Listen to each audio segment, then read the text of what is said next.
We've been repotting a lot of azaleas lately. These are only the small ones that we've recently repotted and remade. And you can see that we've used the genuine Kanuma soil and moss, but we've made some as landscapes. These didn't need much pruning, but we did show you a video where we did the pruning of a very huge azalea. And from that azalea, we had so many branches that we cut off.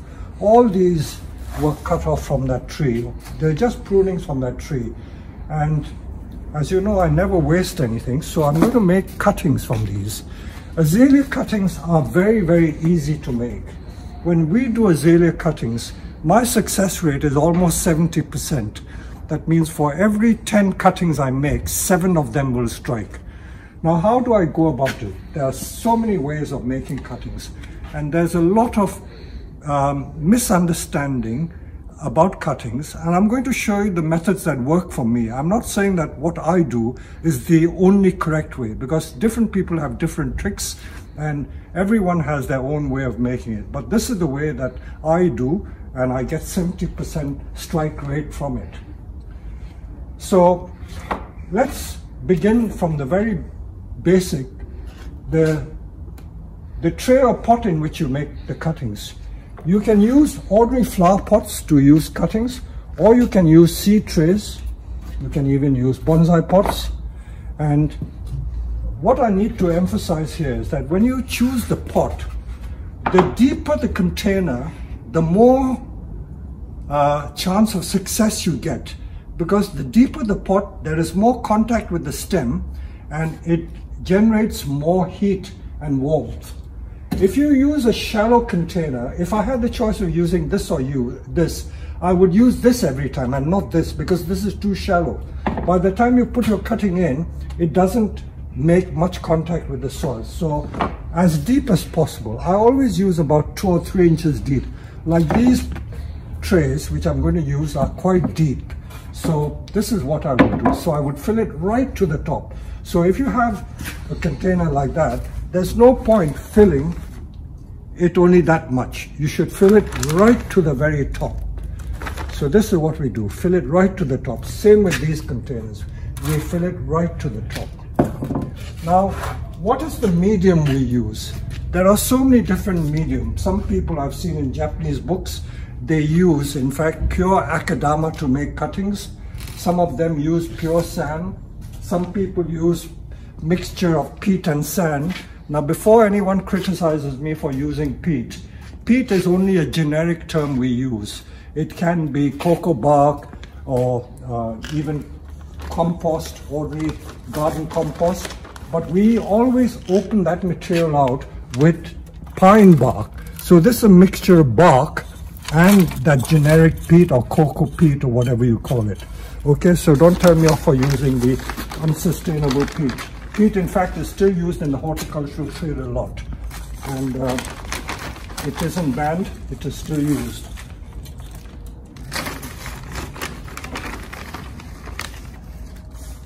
This, I guess, is almost 75% bark. You see the bark content in there. There's a lot of bark in there. So when you put the tray in, I can use a tray like that. You see how many holes it's got. So the drainage, of course, is very important. And I fill it right to the top so that I get the maximum content. This, by the way, is the base soil for our bonsai compost. To this we mix all our akadama, sand, volcanic grit and other materials. So right to the top so you get maximum depth. Now when it comes to making the cuttings, many people think that they can be very clever and take thick cuttings like that.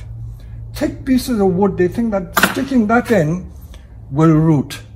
And they think that, by sticking a thick piece, I'll get a thick tree straight away. It sometimes works as hard cuttings, but with azaleas, it doesn't work. And in fact, even with other things like junipers and maples, this thick cutting does not work.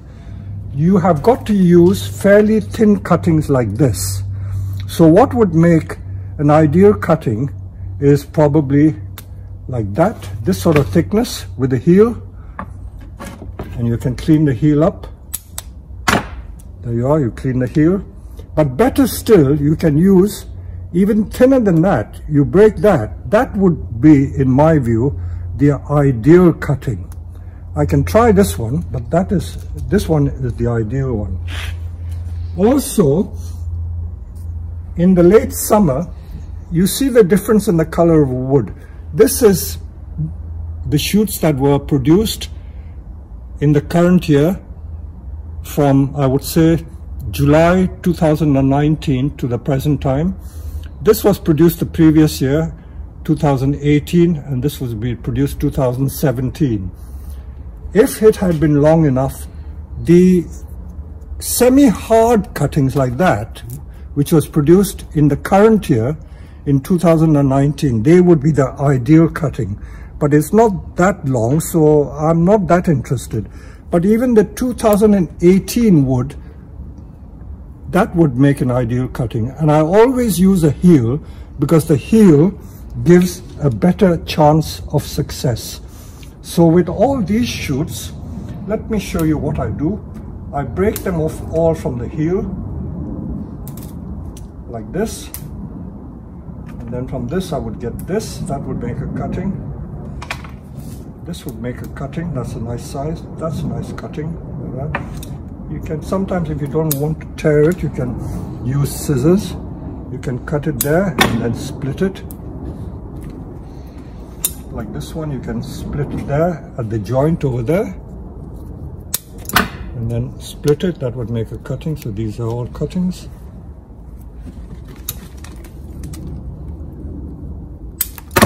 So that just that. So we're pulling it away, so we're tearing it away, and that makes a heel. Can you see the heel? That's what is called the heel. And the roots usually are formed over here. Don't let the wood be too hard, because if the wood is too hard, the chances of success are less.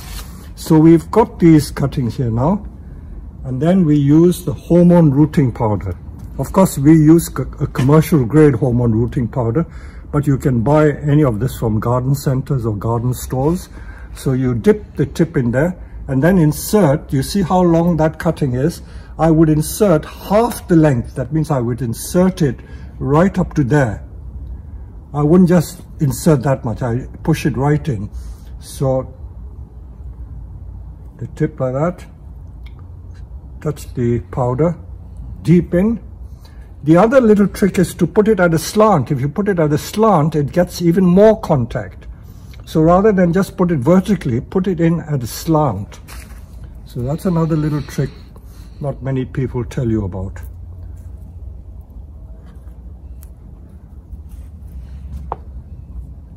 And then we just fill the entire tray. Every one of these will become a plant. So you keep doing it till you fill the complete tray. These heel cuttings are pretty clean, but if you want to be pedantic, you can just tidy the heel off a little bit. So that is the ideal heel cutting. Touch the hormone rooting powder, and there you are. People always ask me, do you cover it with anything? If you can cover it with a plastic bag, it would help, but because we have a greenhouse, I don't. I'll just get you a plastic bag and show you what I do.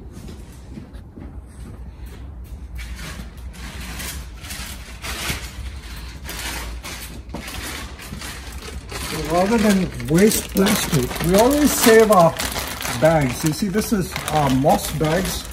So a bag like that, if you then water it with a watering can. I might as well complete the process. I'll bring the watering can.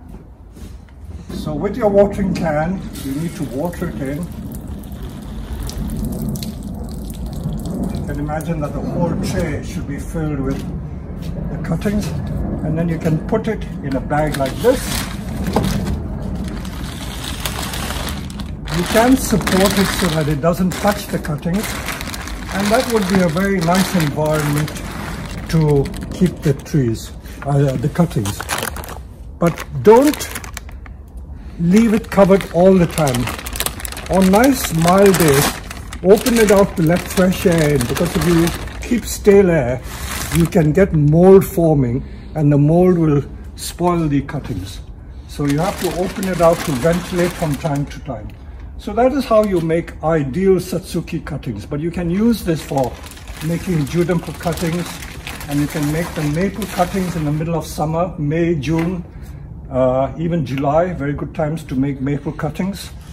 But you've got to be careful that you know what species to use. And again, my biggest tip is not to be greedy, and don't use thick wood like that, because that will not strike. So you've got to use thin pieces like that. So this is the ideal thing. This is the ideal size cutting, thin ones like this, no thicker than a matchstick or toothpick, but don't use thick wood. So here we are. These are the cuttings that we have completed. One is in a deep seed tray, and the other is in a plastic bonsai pot, just to show you that you can make the cuttings in any type of container you wish, but the secret is that it should be as deep as possible. So this is the 1st of February. I would say by April they should have rooted, and we will show you what they look like. I thought I'd show you some cuttings of these Satsuki azaleas that we made a year ago. These were done last February, and by June of last year they had rooted. So you can see how tall they are. They are about 2 to 3 inches high. I haven't fertilized them heavily, so they haven't had a chance to grow much. But in case you think I've just stuck them in flower pots, no, they haven't been stuck in flower pots. This one I've taken out of the pot, and you can see how the roots have formed on this. You can see the roots in there.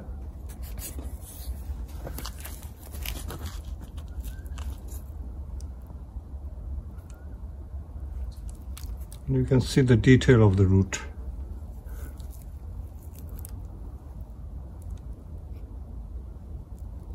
So these are quite strong plants. There you go.